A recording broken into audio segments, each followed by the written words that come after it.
Salvador, ¿sabía usted que existe un nuevo movimiento que pretende reforzar el vínculo que siempre ha existido entre los humanos y los perros? Hablamos de Canicross, República Perruna, un club de corredores que van siempre acompañados de sus perros, una actividad saludable que también promueve el respeto y protección a la naturaleza.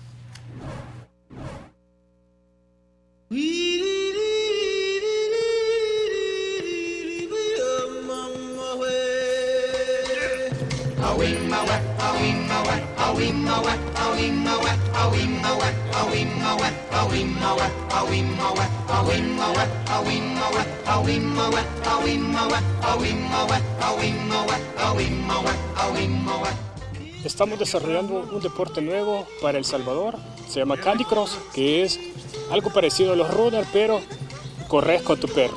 Cuando usted viene al club, nosotros le enseñamos las técnicas para aprender eso con el perro.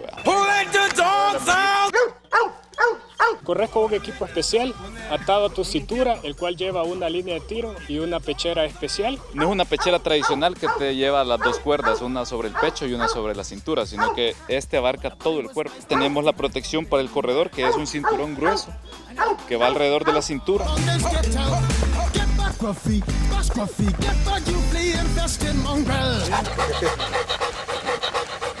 Los beneficios del Canicross es que el deporte crea un vínculo especial con tu mascota.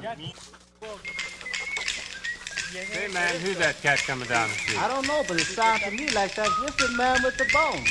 Sure having himself a ball. Si vamos a empezar a practicar cualquier deporte, tenemos que empezar de cero.